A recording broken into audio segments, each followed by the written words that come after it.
The air inside the Serath Palace tasted like starlight filtered through 1,000 prisms. Ethan Moore clutched his diplomatic pouch and tried not to stare at the walls, which seemed to be made of frozen music. Everything reflected everything else in dizzying recursion, and he'd already lost count of how many times he'd nearly walked into his own reflection. "Please maintain appropriate silence," his guide said without looking back. She moved through the crystal corridors like water, each step precise and deliberate. "We are approaching the greeting chamber." Lyria, that's what the briefing packet had called her. Cultural liaison, junior rank, 23 Earth years old. The packet hadn't mentioned that her eyes changed color like mood rings, currently a cool silver that Ethan suspected meant professional detachment. The greeting chamber turned out to be a vast space where light did impossible things. 7 Serath officials stood in a semicircle, each with the same long, swept-back ears, and the same posture that suggested they'd been carved from expensive marble. "Bow 30 degrees, Lyria whispered.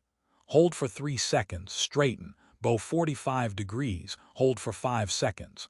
Ethan bowed, held, straightened, bowed again. His back was already protesting. "Is there a bow counting app I should know about?" he muttered. "Maybe a fitness tracker. I could be getting steps for this." Lyria's eyes flickered amber for just a moment. The nearest official's expression could have frozen hydrogen.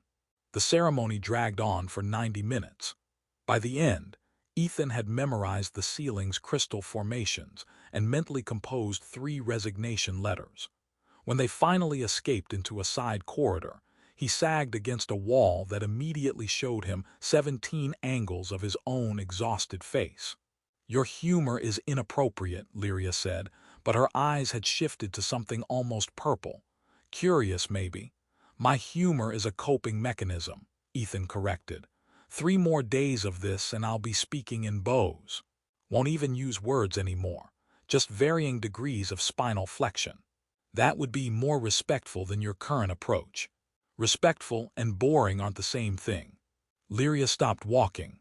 For the first time, she looked directly at him instead of past him. "You truly find our customs boring." "I find your customs exhausting," Ethan said honestly. "Don't you ever just want to say hello without a full choreographed routine?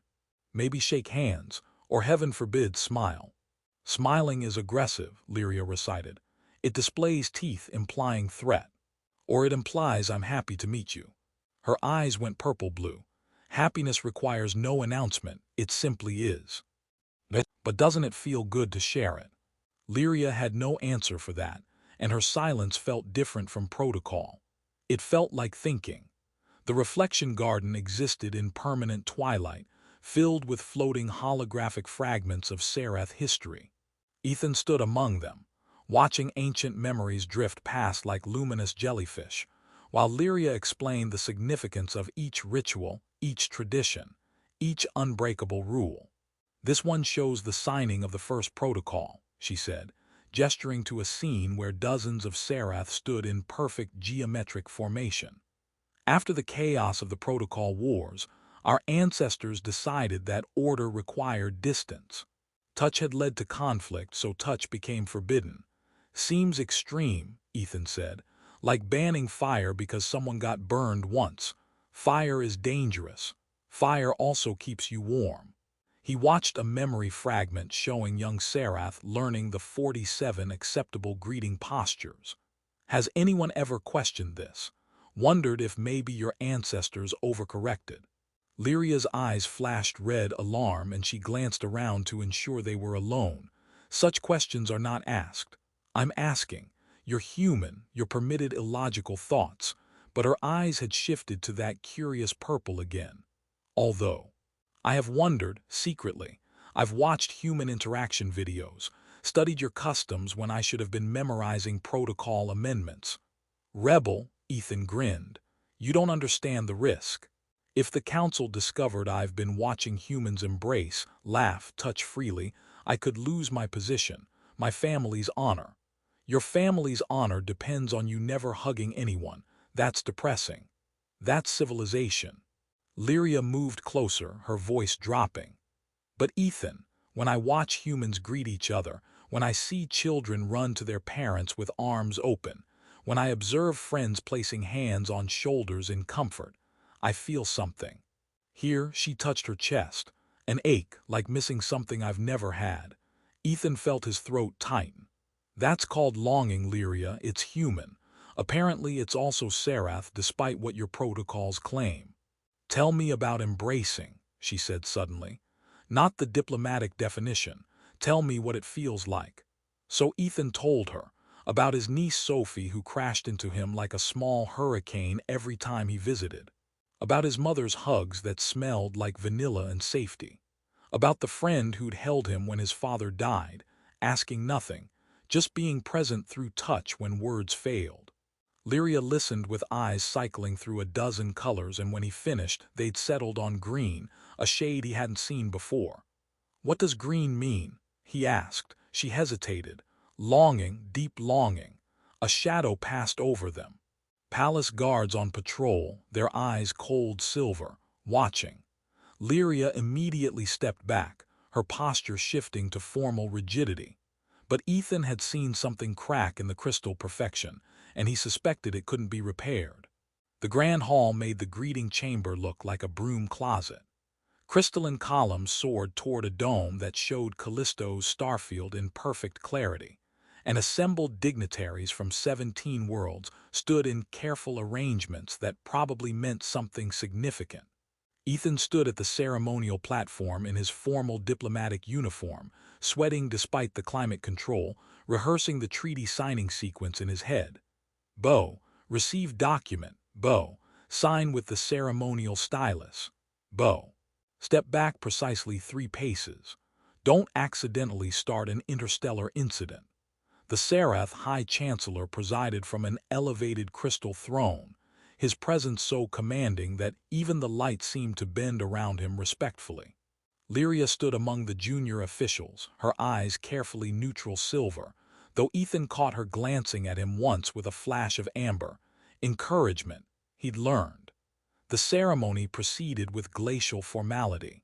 Ethan's signature was halfway to the document when the alarm shattered the silence. Not a gentle chime.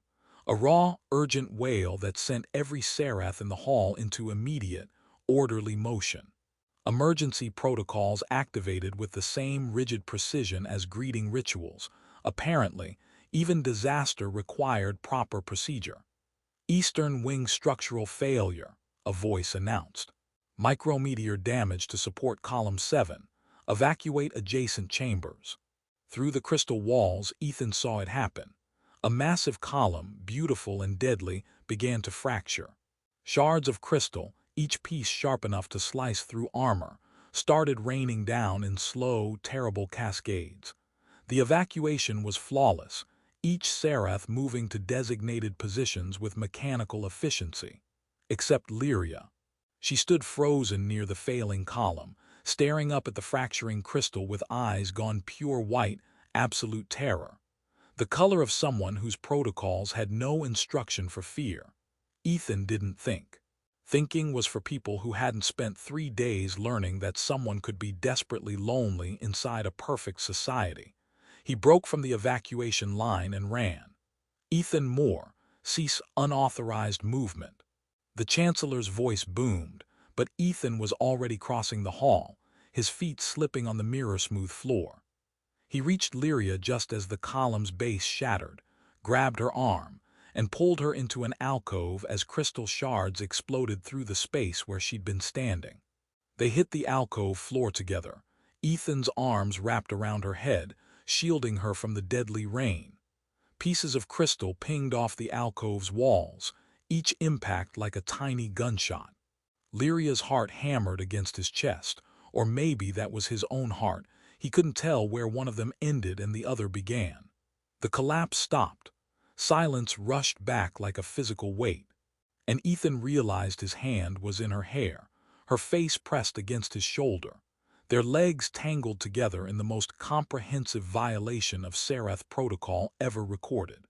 The entire grand hall, every dignitary, every official, every witness to history, stared at them with the kind of shocked silence usually reserved for supernovas. Ethan expected guards, expected restraints, expected the High Chancellor to banish him to somewhere without oxygen. Instead, Lyria moved. She stood slowly, deliberately, and Ethan's arms fell away. For one horrible moment, he thought she'd recoil, apologize, perform whatever ritual absolved her of contamination by human contact. Instead, she turned to face him.